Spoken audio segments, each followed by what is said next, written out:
నమస్తే, నేను మీ Gopi. Welcome back to our channel. ఈరోజు మనతో వచ్చేసరికి సినీ రచయిత కనగాల జయకుమార్ గారు ఉన్నారు. సార్ నమస్తే. సార్ నమస్తే. మరి విజయసాయి రెడ్డి, శాంతి, మదన్ వీళ్ళ ముగ్గురు ట్రయాంగిల్లో ఎవరిది చెప్పే మాటలు నిజమంటారు, ఎవరు చెప్పే మాటలు అబద్ధం అంటారు? విజయసాయి రెడ్డి, మదన్ మోహన్, శాంతి, మరొక క్యారెక్టర్ ఉంది సుభాష్ అని. సో విజయసాయి రెడ్డి విషయం బాగా వైరల్ అవుతుంది కాబట్టి విజయసాయి, శాంతి, మదన్ మోహన్ ఇది triangle love story. So triangle love స్టోరీకి ఒక చిన్న ఉదాహరణ, దుర్యోధనుడు కర్ణుడు చాలా ప్రాణమిత్రుడు. సో దుర్యోధనుడు ఛాంబర్కి ఎవరైనా సరే అనుమతి లేకుండా రావటానికి లేదు, కానీ కర్ణుడు డైరెక్ట్గా వచ్చేస్తాడు అనుమతి లేకుండానే. ఎందుకంటే వాళ్ళిద్దరు మంచి దోస్తులు కదా.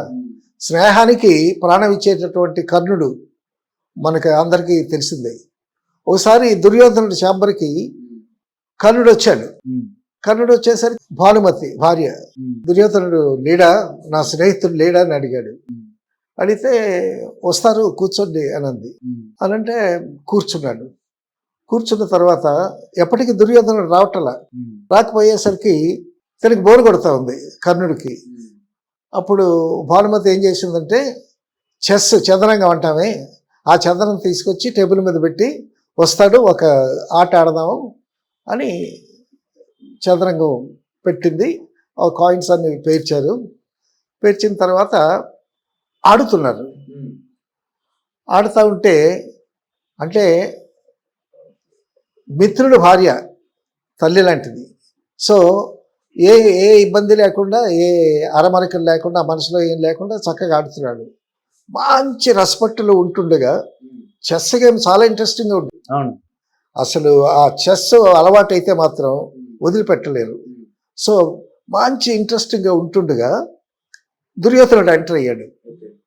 దుర్యోధనుడు ఎంటర్ అయ్యేసరికి డోరుగా ఎదురుగా ఉంది కదా భానుమతి, గబుక్కులు లేచింది.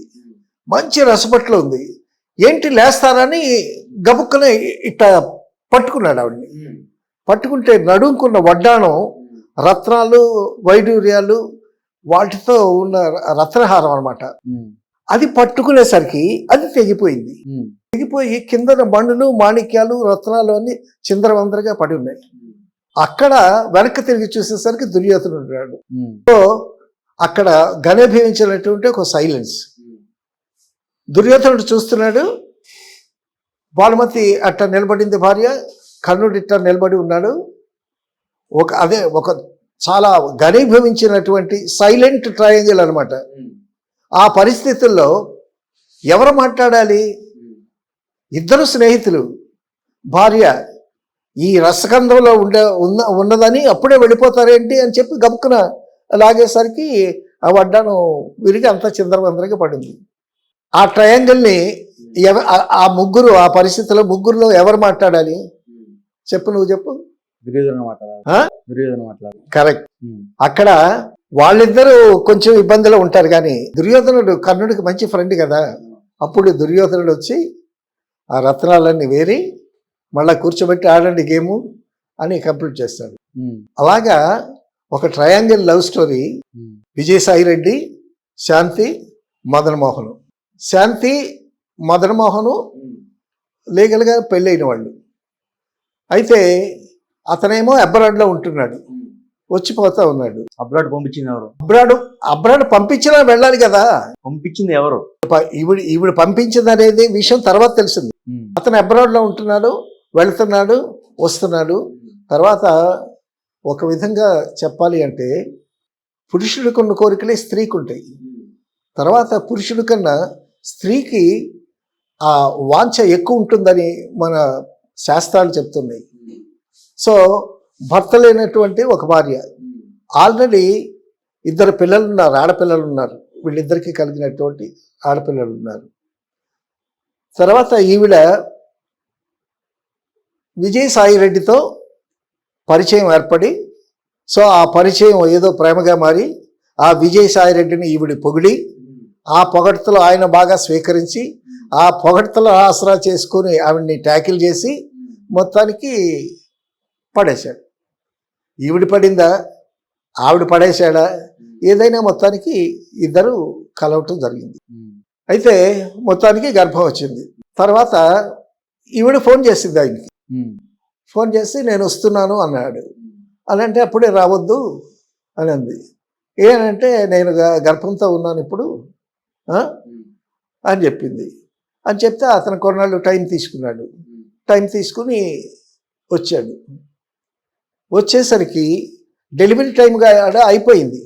డెలివరీ అయిపోయిన తర్వాత మరి ఏంటి మగపిల్లాడు పుట్టాడు. ఏంటి మరి పిల్లాడు ఏంటి అని అడిగితే లేదు ఎవరికో కావాలంటే ఇచ్చాను, మగపిల్లలు లేరంట అని అంది. అది ఎవరికి ఇచ్చింది?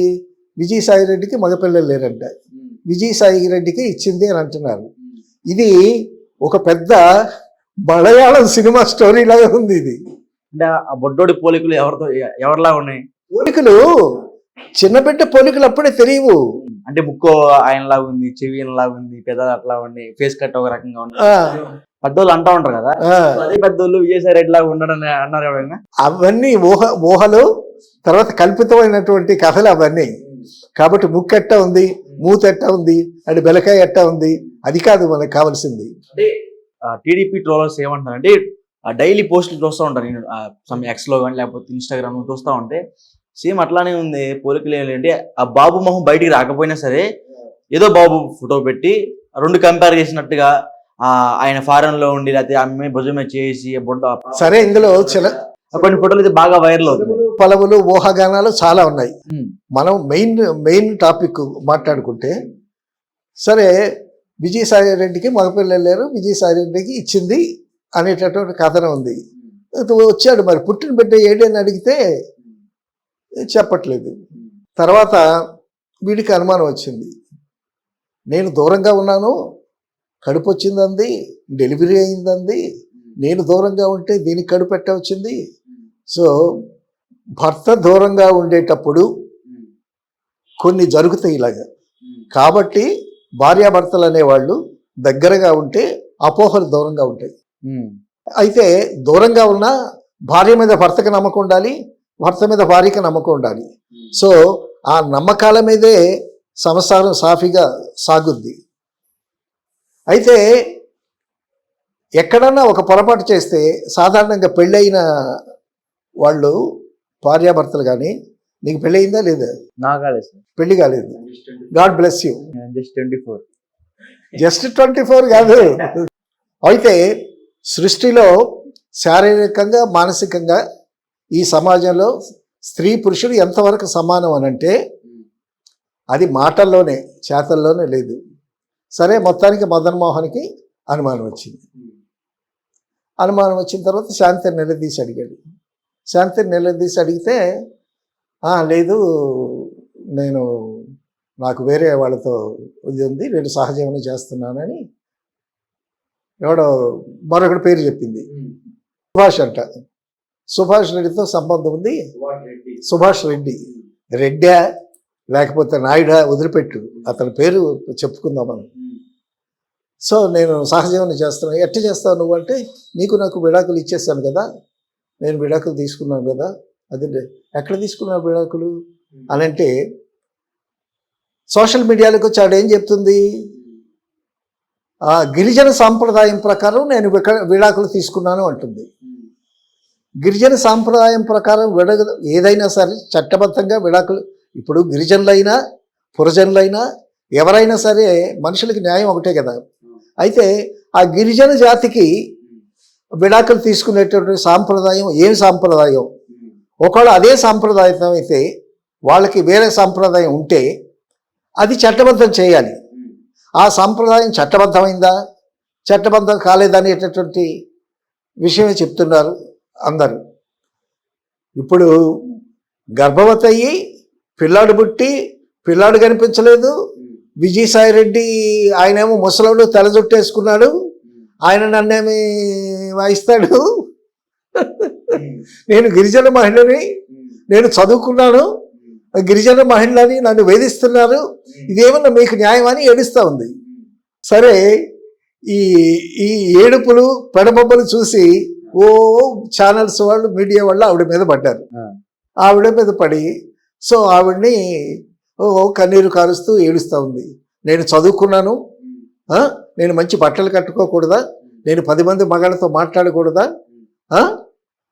అని అంటుంది.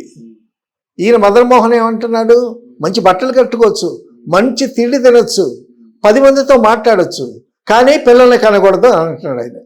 అది రైటే కదా. ఇప్పుడు మదన్ మోహన్ అనే పరిస్థితి ఏంటి, నాకు న్యాయం కావాలి అని అంటున్నాడు. నాకు అన్యాయం జరిగింది, నాకు న్యాయం కావాలి అంటున్నాడు. ఆ న్యాయం అనేటటువంటిది ఎటువంటి న్యాయం అని అంటే అడిగితే అతను ఏమంటున్నాడంటే, నేను 2 పిల్లలకి, ఆడపిల్లలకి తండ్రిని అయ్యాను. ఒక పెద్ద పిల్ల 9 సంవత్సరాలు అలా వచ్చింది. వాళ్ళు చక్కగా ప్రేమించి పెద్దవాళ్ళు చేశాను. సో అటువంటి 2 పిల్లల్ని నేను వదిలేయలేను. అలాగే తను పిల్లల్ని కన్సీవ్ చేసింది, ఆ 2 పిల్లల తల్లి కూడా ఆవిడే. అయితే ఒక దుర్మార్గుడు వల్ల ఆవిడ జీవితం నాశనం అయింది, నా జీవితం నాశనం అయింది. ఇక్కడ అసలు ఆ పుట్టినటువంటి బిడ్డ ఎవరి బిడ్డ, అసలు ఆ బిడ్డ ఎక్కడున్నాడో తెలియట్లా. ఇప్పుడు మగపిల్లలు లేరు కదా విజయసాయిరెడ్డికి. విజయసాయిరెడ్డిలో ఇంట్లోనే ఉంటాడు మగపిల్లడు. ఆ పిల్లాడి పరిస్థితి ఏంటి? పోతే 2 పిల్లలు, ఆడపిల్లలు పుట్టారు వాళ్ళిద్దరికి, వాళ్ళిద్దరి పిల్లల పరిస్థితి ఏంటి? ఇప్పుడు శాంతి పరిస్థితి ఏంటి? ఈ శాంతి దోషి అని తెలిస్తే ఆవిడ గవర్నమెంట్ జాబ్ చేస్తూ ఉంది, వీడు కోర్టుకు ఎక్కుతానంటున్నాడు. సో ఇప్పుడు మీడియా వాళ్ళు ఏమడుగుతున్నారు, నీకు ఏ న్యాయం కావాలి అని అడుగుతున్నారు. నాకు కావాల్సినటువంటి న్యాయం ఏంటంటే, నా సంసారం కుదేలైపోయింది, నా జీవితం నాశనం అయిపోయింది. కాబట్టి ఆవిడకు పుట్టినటువంటి బిడ్డ ఎవరి బిడ్డో నాకు తెలియాలి. తర్వాత కాసేపు సుభాష్తో సహజనం చేశానంటుంది. తర్వాత హాస్పిటల్లో ఆ పిల్లాడు పుట్టేటప్పుడు తండ్రిగా వాడే సంతకం చేశాడంట. సుభాష్ తండ్రిగా వాడే సంతకం చేశాడంట. వాడు తండ్రి అంటున్నాడు. ఇప్పుడు ఈ పుట్టినటువంటి దానికి నేను మొగుణ్ణి, ఈ బిడ్డ ఎవరికి పుట్టారు, ఈ మొగుడు ఎవడు? కాబట్టి నా జీవితం నాశనం అయిపోయింది, నేను మానసికంగా చాలా ఇబ్బంది పడ్డాను, నేను చదువుకున్నాను, నాకు లా తెలుసు. సో నా జీవితాన్ని ఒక సక్రమ మార్గంలో పెట్టుకోవటానికి నాకు కావలసినటువంటి మార్గం దొరకట్లేదు. ఏదైనా సరే ఆ బిడ్డ ఎవరికి పుట్టిన బిడ్డ, తన దగ్గర ఆధారాలను చూపిస్తున్నాడు. మీడియా వాళ్ళు కూడా అతనికి న్యాయంగా ఉంది, మదన్ వైపు మాట్లాడుతున్నాడు. కొంతమంది ఏం చేస్తారంటే, విజయసాయిరెడ్డి అభిమానులు, ఆయన అభిమానమైన ఛానల్స్ వాళ్ళు కూడా అతన్ని నొక్కుతున్నారు. విజయసాయిరెడ్డి ఒక స్టేట్మెంట్ కూడా ఇచ్చాడు. నేను వైసీపీ గవర్నమెంట్ ఉండేటప్పుడు మరి మా జగన్ ఛానల్ పెట్టాడు, సో నేను కూడా ఒక ఛానల్ పెడతానన్నాను అని అంటే జగన్ అన్నాడు, ఎందుకు, మన ఛానల్ ఉంది కదా, నువ్వు ఎందుకు ఛానల్ పెట్టడం అన్నాడు. ఇప్పుడు డెఫినెట్గా నేను ఛానల్ పెడతాను అంటే తాను నిరూపించుకోవటాను అన్నమాట. నాకేం సంబంధం లేదు, ఆవిడేదో జాబ్ హోల్డరు. తర్వాత ఏదో మీటింగ్లో ఉంటే విజయసాయిరెడ్డి గారు మీరు వైసీపీ ప్రభుత్వానికి వెన్నెముక లాంటి వాళ్ళు అందంట. కాబట్టి ఆయన వెన్నెముకో ఈవిడ వెన్నుపూసో మొత్తానికి గందరగోళంగా చాలా కన్ఫ్యూజ్డ్గా ఉంది. ఆఖరికి మదన్ మోహన్ కూడా కన్ఫ్యూజ్డ్గా ఉన్నాడు. వీళ్ళు కన్ఫ్యూజ్ చేస్తున్నారు, అతనికి క్లారిటీ ఉంది. అయితే వాళ్ళిద్దరూ కలిసేరనటానికి సాక్ష్యాధారాలు ఏంటి అని వీళ్ళు అడుగుతున్నారు. సాక్ష్యాధారాలు చూపించలేడు కదా. సో అప్పుడు ఏమిటంటున్నాడు, ఆ బిడ్డకి విజయసాయిరెడ్డికి డిఎన్ఏ పరీక్ష చేయండి, డిఎన్ఏ పరీక్ష చేస్తే తెలిపోతుంది అని అంటున్నాడు. ఈ డిఎన్ఏ పరీక్ష అనేసరికి విజయసాయిరెడ్డి మీటింగులు పెట్టి డిఎన్ఏ పాయింట్ తప్పించి మిగతావన్నీ మాట్లాడుతున్నాడు. సో ఈ విధంగా చాలా వైరల్ అవుతుంది, ఇది రకరకాలుగా పోతుంది. But Madan Mohan is very strong. చాలా స్ట్రాంగ్గా ఉన్నాడు. నేను చదువుకున్నానండి, నాకు లా తెలుసు, నేను అమాయకుడిని ఏం కాదు. అండ్ ఇంకొకసారి, sorry for the interruption, Vijayasai రెడ్డిని ఇట్లా పబ్లిక్ గా ప్రెస్ మీట్ ముందు అవమానించి, అంటే రిపోర్టర్లు కూడా ఆయన అవమానించడం జరిగింది. సో అదే విధంగా మదన్ ఇంత స్ట్రాంగ్ గా ఉన్నాడు కాబట్టి, సో విజయసాయి రెడ్డి గారు కానీ లేకపోతే వాళ్ళ అనుచరులు కానీ మదన్ మోహన్ రెడ్డి మీద ఏమైనా హత్య జరిగే అవకాశాలు ఉన్నాయంట. హత్య వరకు వెళ్ళదు. ఎందుకంటే ఇప్పుడు కల్ప్రిట్స్, మెయిన్ కల్ప్రిట్ శాంతి, నెక్స్ట్ కల్ప్రిట్ విజయసాయి, ఇప్పుడు శాంతి మీద జరగచ్చుంటారా? తర్వాత సుభాష్ కూడా ఉన్నాడు. సుభాష్ పెద్ద ఇది కాకపోయినా పిక్చర్ లో ఉన్నాడు తను. అయితే 2 నిమిషాల క్యారెక్టర్ అనుకోండి, అది సైడ్ క్యారెక్టర్. ఏంటి, దుర్యోధనుడు, కర్ణుడు, భానుమతి ఉంటే భట్టుడు వచ్చినట్టు. సో అది పక్కన పెడితే హత్య జరిగేటటువంటి అంతవరకు వెళ్ళదు. ఎందుకంటే ఇది కోర్టు తేల్చాల్సిన విషయం. మదన్ మోహన్ అదే అంటున్నాడు, నేను కోర్టుకు వెళ్తాను, నాకు లా కూడా తెలుసండి, నేను కోర్టుకు వెళ్తాను, మీరు ఎవరైనా సరే నాకు న్యాయం జరగకపోతే నేను హైకోర్టుకు కాదు సుప్రీంకోర్టుకు వెళ్తాను, నేను ఇంటర్నేషనల్గా ఇది చాలా వైరల్ అయ్యింది, ప్రపంచంలో చాలామంది చూస్తున్నారు ఇది. సో నా భార్య నాకు అన్యాయం చేసింది, తర్వాత ఆ వ్యక్తి కూడా అన్యాయం చేశాడు, నాకు ఆడు ముసలోడు మొర్రో, నేను ఆ ముసలోడు ఏం చేస్తాడని ఈవిడ అంటుంది. ఆ ముసలోడు ఏం చేయగలడో ఆయనకి తెలుసు, మనకు తెలీదు, ఆవిడ కూడా తెలిసి ఉండాలి. తెలియకపోతే గర్భం ఎట్లా వస్తుంది? ఇప్పుడు మనం తినేటటువంటి ఆహారాన్ని బట్టి మన శరీరంలో ఉత్పత్తి అయ్యేటటువంటి ద్రవాలు ఉంటాయి. ఆ ద్రవాల్లో పిల్లలు పుట్టించేటటువంటి ద్రవం ఒకటి, అది నీకు పెళ్లి కాకపోయినా ఇప్పటికి తెలిసి ఉండాలి. కాబట్టి ఇది ఎలా ఉంది అంటే, ఒక పెద్ద పాత రోజుల్లో మలయాళం సినిమాలు వచ్చాయి. ఒక మలయాళం సినిమాలో ఇక్కడ చెప్పాలి, ఎందుకంటే చాలా ప్రపంచం అంతా వైరల్ అవుతుంది ఇది. ఇంతకుముందు ఈ ఛానల్లోనే విజయసాయి రెడ్డి రాసలీల అని చెప్పమన్నారు. చెప్పమంటే నేను చెప్పనన్నాను, ఎందుకంటే ఒక అభియోగం అది అప్పటికి. సో అందరూ చెప్పినట్టు అభియోగాలు దాన్ని చెప్పడం నాకు ఇష్టం లేదు. సో తర్వాత తెలుసుకున్న తర్వాత విషయం ఏమిటనేది తెలుసుకుని దాని గురించి విశ్లేషణగా మాట్లాడితే బాగుంటుంది. కానీ సో మన వ్యూవర్షిప్ కోసం అవాకులు చవాకులు చెప్పుకుంటే మనకి చెడ్డ పేరు, మన ఛానల్కి చెడ్డ పేరు, అంతే కదా. సో ఇక్కడ ఫ్యాక్ట్స్ ఏంటంటే, ఆ అమ్మాయి గర్భవతి అయింది, ఫాదర్ వల్ల అవ్వలేదు, మదన్ మోహన్ వల్ల అవ్వలేదు, విజయసాయి రెడ్డి పిక్చర్లో ఉన్నాడు, తర్వాత ఒకడు తోడు పెళ్లి కొడుకులాగా మరొకడు ఉన్నాడు, సుభాష్ అని. సో ఇటువంటి పరిస్థితుల్లో అతను మదన్ మోహన్ చాలా స్ట్రాంగ్గా ఉన్నాడు. అతను చదువుకున్నవాడు, బాగా మాట్లాడుతున్నాడు. సో అతను ఎక్స్ట్రీమిటీకి వెళ్ళడానికి కూడా సిద్ధంగా ఉన్నాడు. అవసరమైతే హైకోర్టుకి వెళ్తాను, సుప్రీంకోర్టుకి వెళ్తాను. అసలు ప్రజలు ఎంతోమంది, ప్రపంచం మొత్తం దీన్ని వీక్షిస్తున్నారు. సో ఇటువంటి పరిస్థితి మరొక హస్బెండ్కి రాకూడదు. ఆ మాట ఒకటి బాగా అంటున్నాడు. ఇప్పుడు భర్త ఏదో పని మీద దూరదేశం వెళ్తాడు, దూరదేశం వెళ్ళి వచ్చేలోగా భర్త లేడని మరొకటితో పాటునా? చెప్పు, అది న్యాయమా? ఏం చెప్పవు నువ్వు, ఇట్టట్టు వెల్కమ్ చేస్తారు. కాబట్టి భార్యాభర్తలు దగ్గర ఉండాలి. ఏదో పని మీద వెళ్ళినా మళ్ళీ తొందరగా వచ్చేటటువంటి మార్గం ఉండాలి. తర్వాత కనీసం ఫోన్లోనన్నా మాట్లాడుకోవటం, పాటలు పాడుకోవటం, ఫోన్లో ముద్దు. తర్వాత శోభన్ బాబుకి శారదకి ఒక సినిమాలో పాట ఉంటుంది, కుశలమా నీకు కుశలమైన, శోభన్ బాబు పాడుతాడు, శారద కూడా ఎట్టించి పాడుతుంది, చిన్న తల్లి ఏమంది అని అంటుంది. ఈ రిప్లై ఏమో నాన్న ముద్దు కావాలండి అని అంటది. తర్వాత పిల్లలు ముద్దులు కావాలంటున్నారు, మరి నువ్వేమంటావు అని అడుగుతాడు ఫోన్లో. కనీసం ఆ విధంగా ఫోన్లో ముద్దులు పెట్టుకోవటం, కనీసం ఫోన్ రొమాన్స్ అనే ఉండాలి.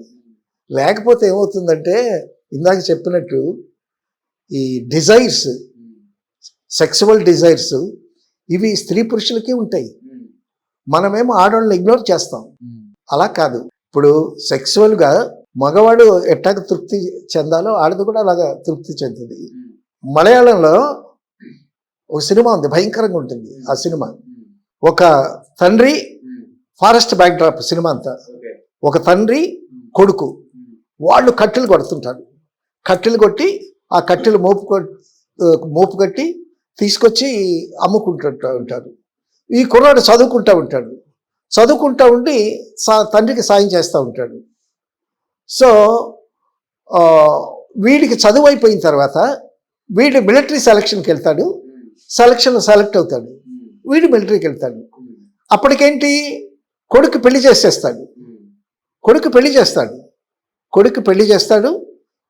పెళ్లి చేసిన తర్వాత మిలిటరీ కాల్ వస్తుంది, వెళ్ళిపోతాడు. వెళ్ళిపోయిన తర్వాత ఇతను కట్టెలు కొడతా ఉంటాడు.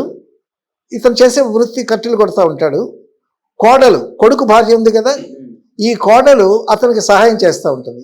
అతను కట్టెలు కొడతా ఉంటే కట్టెలని ఏరి ఒక మోపుగా కట్టి, ఆ మోపు కడితే అతను మోసుకొని వస్తాడు.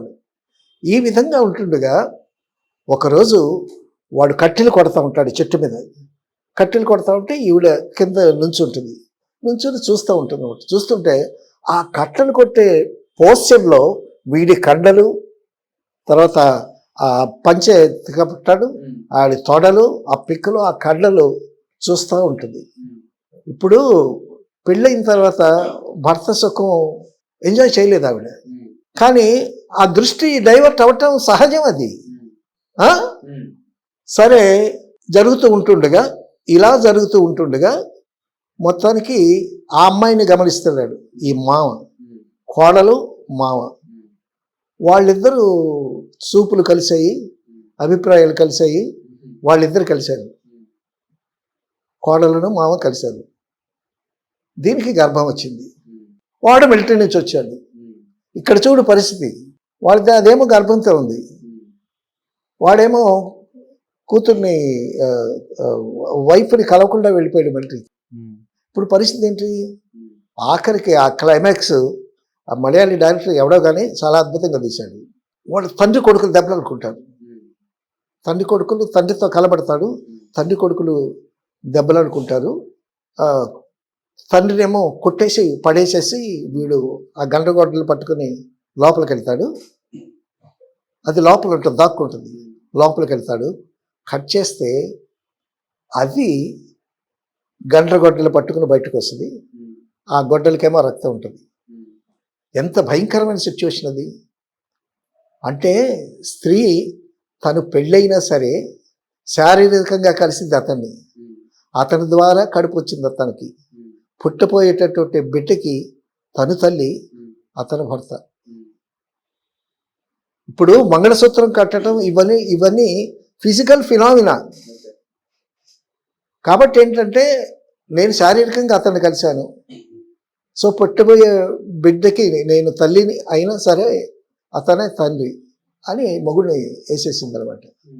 సో ఇటువంటి భయంకరమైనటువంటి సిచ్యువేషన్స్ సమాజంలో జరుగుతూ ఉంటాయి. కాబట్టి ఏంటంటే ఇప్పుడు మళ్ళా మదన్ మోహన్ దగ్గరికి వద్దాం. మలయాళం కథల నుంచి తెలుగు కథలకు వద్దాం. అది కథ, ఇది నిజం, అది రీలు, ఇది రియల్. సో ఇప్పుడు మదన్ మోహన్ అడుగుతున్నాడు, నాకు న్యాయం కావాలి. ఏం న్యాయం అంటే, నా జీవితం నాశనం అయిపోయింది, నా మనసంతా చెడిపోయింది, నాకు 2 పిల్లలు ఉన్నారు, ఆ 2 పిల్లల్ని నేనే చూసుకుంటాను. అట్ ది సేమ్ టైం ఆ అమ్మాయిని ప్రాసిక్యూట్ జైల్లో పెట్టినా సరే ఈ 2 పిల్లలకి తల్లి ఆమె. తర్వాత విజయసాయి రెడ్డికి పుట్టిన బిడ్డకి తల్లి ఆమె. అసలు పుట్టిన బిడ్డకి తండ్రి ఎవరు? ఆ తండ్రి వల్లే కదా నాకు జీవితం నాశనం అయ్యింది. కాబట్టి మళ్ళా నేను జీవితంలో ఒక కొత్త జీవితం నేను ప్రారంభించాలంటే ఎవరితో, ఎలాగ జీవించాలి? నా పిల్లలకి ఒక తల్లి కాకపోయినా తల్లి లాంటిదన్నా కావాలి నాకు. సో అదంతా నా ఫ్యూచర్, నా ఫ్యూచర్ వదిలేండి. ఇప్పుడు నాకు అన్యాయం జరిగింది, నాకు 2 పిల్లలు ఉన్నారు. అసలు ఇప్పుడు ఆ 2 పిల్లలు వాళ్ళు ఎక్కడ చదువుకుంటున్నట్టున్నారు, వాళ్ళకి తెలిసి తెలియని 9 సంవత్సరాలు వచ్చింది. సో ఆ చిన్నపిల్లల హృదయాల్లో ఇటువంటివి కానీ పడితే చాలా ఇబ్బందులు అవుతాయి. ఎందుకంటే మనకు చిన్నప్పుడు ఉండేటటువంటి జ్ఞాపకాలు చాలా స్పష్టంగా ఉంటాయి. పెద్ద అయిన తర్వాత ఆ జ్ఞాపకాలు గుర్తుండవు, కానీ చిన్నప్పుడు చదువు, చిన్నప్పుడు మన ఫ్రెండ్స్, మన ఇంటి పక్క వాళ్ళు, మన ఊరు, మన ఊరి మధ్య రచ్చబండ చెట్టు కింద మనం కూర్చోవటం, కబుర్లు ఆడుకోవటం, అవన్నీ బాగా ఉంటాయి. ఎందుకంటే ఇప్పుడు మెత్తటి మట్టి ముద్ద మీద రూపాయి బిళ్ళ పెట్టామనుకో ఇంప్రెషన్ పడుద్ది. అదే రాయి మీద రూపాయి బిళ్ళ పెడితే ఇంప్రెషన్ పడదు కదా. కాబట్టి ఆ చిన్నపిల్లల హృదయాలు అంత మెత్తగా ఉంటాయి. కాబట్టి ఇటువంటి అవి వాళ్ళకి తెలిసి తెలియకపోయినా అమ్మా నాన్న కాట్లాడుకుంటున్నారు అని అనుకునేసరికి దట్స్ డిస్ప్లెజర్ పిల్లలకి. సో ఈ ప్రభావం ఆ పిల్లల మీద కూడా పడకుండా ఉండాలి. అసలు పుట్టిన బిడ్డ ఎక్కడున్నాడు? ఎవరు? విజయసాయిరెడ్డిగా తెలియాలి. నీకు నాకెట్ట తెలుస్తుంది? ఆ సరే, ఏదో మగబిడ్డ పుట్టాడు, వాడికి మగపిల్లలు లేరని దానం చేసి అంటుంది ఆమె. దానం చేశానంటే దానం చేయటం ఏంటి? అసలు ఇద్దరు కూతుళ్ళు, ఒక కొడుకు పుట్టాడు, కొడుకుని దానం చేస్తారా? ఇప్పుడు ఈమె కూడా కొడుకు లేదు కదా. ఈమె కూడా కొడుకు లేదు కాబట్టి కొడుకుని దానం చేయటం ఏంటి? నువ్వు దానకర్ణుడికి చెల్లెలువా, లేకపోతే బలి చక్రవర్తికి పెన్నమ్మవా? ఆ బిడ్డ ఎక్కడున్నాడు? ఆ బిడ్డ పాపం ఆలనా పాలన చూసేది వాడికి పాలు పడుతున్నారా? ఆ బిడ్డని, ఆ పసికందుని చంపేస్తారా? ఎందుకంటే ఆ బిడ్డను మాయం చేసి అసలు బిడ్డను నాకు ఇవ్వడం ఏంటి అని సాయిరెడ్డి అంటే మళ్ళీ అదొక ట్విస్ట్, మళ్ళీ అదొక కథ. కాబట్టి మదన్ మోహన్ ఆర్గ్యుమెంట్ చాలా స్ట్రాంగ్గా ఉంది. నాకు న్యాయం జరగాలి అని అంటుంది. ఆ సుభాష్ వాడితో సహజీవనం చేశాను, నీకు విడాకులు ఇచ్చాను అని అంటుంది. ఆ విడాకులు అనేటటువంటిది చట్టబద్ధమా కాదా? అసలు విడాకులు నిజంగా తీసుకున్నదా లేదా? అమ్మాయి చదువుకుంది, మంచి ఆఫీసర్, బాగా జాబ్ చేస్తుంది. సంసారాలు ఎలా ఉన్నాయంటే తెలివితేటల వరకు ఓకే, అతి తెలివి ఉంటేనే సంసారాలు చిన్నభిన్నం అవుతాయి. ఇప్పుడు సంసారాలు సరిగ్గా సాగట్లే. అందుకే పూర్వకాలం ఏం చేసేవాళ్ళు, చిన్నప్పుడే పెళ్ళిళ్ళు చేసేవాళ్ళు. చిన్నప్పుడు పెళ్ళిళ్ళు చేసిన తర్వాత కూడా వాళ్ళకి యుక్త వయసు వచ్చే వరకు కలపరు. యుక్త వయసు వచ్చిన తర్వాత వీడికి కోరికలు పడతాయి, అప్పుడు కలుస్తారు. సో చక్కగా ఎక్కడ తిరిగినా సరే ఇంటికి వచ్చి భోజనం చేసినట్టు అలాగే ఇంటికి వచ్చి సంసారం చేస్తారు. సో కాలం మారింది, సో తరాలు మారాయి, టెక్నాలజీ పెరిగింది, తెలివితేటలు పెరిగాయి. ఈ తెలివితేటలు పెరగటం వల్ల అతి తెలివితేటలు కూడా వచ్చాయి. సో ఈ అతి తెలివితేటలతో బిహేవ్ చేస్తూ ఉంది శాంతి. సో ఫైనల్గా ఈ ట్రయాంగిల్లో ఎవరి మాటలు వాస్తవం అంటారు మీ అభిప్రాయం ప్రకారం? మదన్ మోహన్ చెప్పిందే వాస్తవం అనిపిస్తూ ఉంది. అబ్సల్యూట్లీ అతనైతే కరెక్ట్ అని చెప్తున్నాను. అతను ప్రూఫ్లు కూడా చూపిస్తున్నాడు. అతను అమెరికా వెళ్ళినటువంటి డేట్లు తర్వాత అవన్నీ ప్రూఫ్స్ కూడా పట్టుకున్నాడు. అందుకే చాలా స్ట్రాంగ్గా చెప్తున్నాడు, నేను కోర్టుకు వెళ్తానండి, బట్ మీడియా ద్వారా ప్రపంచంలో అందరూ చూస్తున్నారు కాబట్టి ఈ విషయం అందరికీ తెలియాలి, ఇటువంటి పరిస్థితి ఏ మగాడికి రాకూడదు అని అంటున్నాడు. సో బట్ విజయసాయి రెడ్డి ఏమంటున్నారంటే, నా మీద చాలా ఛానల్స్ కానీ లేకపోతే కొంతమంది సంఘ విద్రోహ శక్తులు నా మీద దుష్ప్రచారం చేస్తున్నారు, వాళ్ళందరి మీద నేను కేసేస్తా అంటున్నాడు. నేను నిరపరాధని, నేను పత్తిత్తుని అంటున్నాడు. మరి డిఎన్ఏ టెస్ట్కి వస్తానని చెప్పొచ్చుగా. డిఎన్ఏ టెస్ట్ తప్పించి నష్ట దావా కేసు కూడా వేస్తా అంటారు, వేయొచ్చుగా. ఇప్పుడు నువ్వంత కాన్ఫిడెంట్గా ఉంటే మదన్ మోహన్ ఉన్నంత కాన్ఫిడెంట్గా విజయసాయి రెడ్డి లేడు. Face is the index of the mind అన్నట్టు ఆ ముఖం చూస్తే మనకి తెలుస్తుంది. అయితే తెల్ల జుట్టు తెల్ల గడ్డం వల్ల అతని ఎక్స్ప్రెషన్స్ మనకి సరిగా అర్థం కాకపోవచ్చు, కానీ బట్ మదన్ మోహన్ ఆర్గ్యుమెంట్ మాత్రం చాలా స్ట్రాంగ్గా ఉంది. సో అతను ఏ స్థాయికైనా వెళతాను అని అంటున్నాడు. డిఎన్ఏ టెస్ట్కి రమ్మంటున్నాడు. ఇప్పుడు డిఎన్ఏ టెస్ట్కి వచ్చి ఆ బ్లడ్ గ్రూపు ఈ బ్లడ్ గ్రూపు ఒకటి కాదనేది డిఎన్ఏ టెస్ట్ తేలిన తర్వాత మళ్ళీ పక్కన సుభాష్ గారు ఒకటి ఉన్నాడు కదా, వాడు పిక్చర్ చూస్తాడు. ఇది ఎలా ఉందంటే భర్త దూరంగా ఉండటం వల్ల స్త్రీలో ఉండేటటువంటి వాంఛల కారణంగా వచ్చినటువంటి దుర్భర పరిస్థితి ఇది. ఇక్కడ ఏంటంటే శాంతే తెలుస్తూ ఉంది, తేటతెల్లం అవుతుంది శాంతి వల్ల పొరపాట్లు ఉన్నాయని.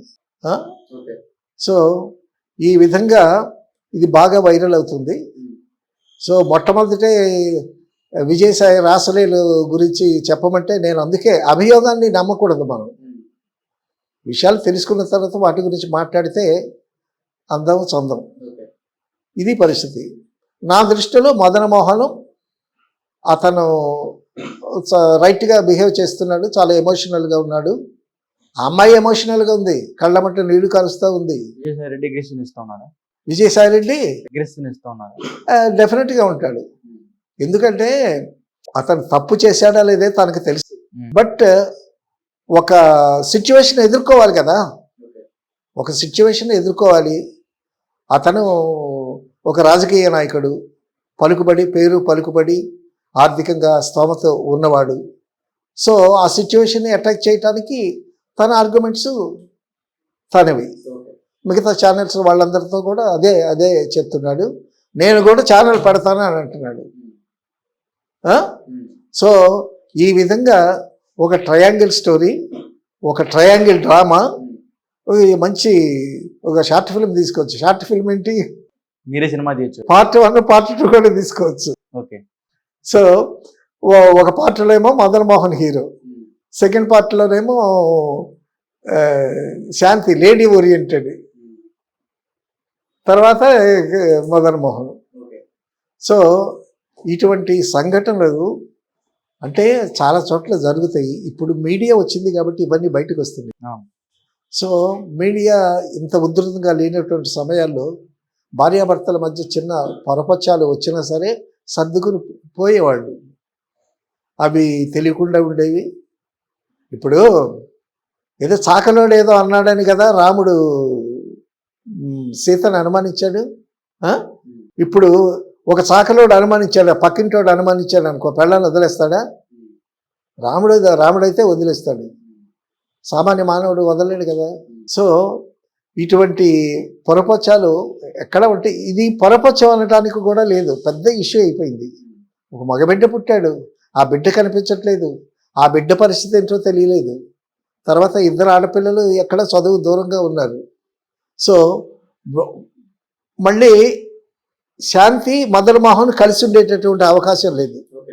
ఒకవేళ శాంతి కూడా కలిసి ఉందాం అందు, ఇతను కూడా కలిసి ఉండటానికి ఒప్పుకోవట్లేదు. సో ఈ మధ్యన విజయసాయి రెడ్డి ఒక క్యారెక్టర్, ఆ పక్కనేమో జూనియర్ ఆర్టిస్ట్ లాగా వాళ్ళ సుభాష్ ఒక క్యారెక్టర్. సో మీడియా వాళ్ళు దీనికి పెద్ద హైప్ ఇచ్చి ఒక పెద్ద టాపిక్ అయిపోయింది. జనాలు ఇది తప్పిస్తే ఇంకేం చూడట్లేదు, సినిమాలు కూడా చూడండి, అంత ఇంట్రెస్టింగ్గా చూస్తున్నారు. ఇది ఒక కొలిక్కి ఎలా వస్తుంది?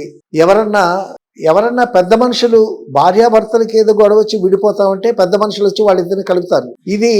దీంట్లో ఎవరు ఇంటర్ఫైర్ అవుతారు, ఎవరు ఇంటర్ఫైర్ గారు ఏమీ తేలదు. కాబట్టి మదన్ మోహన్ కోర్టుకు వెళతాడు అనేటటువంటిది కనిపిస్తాం. Okay sir, thank you.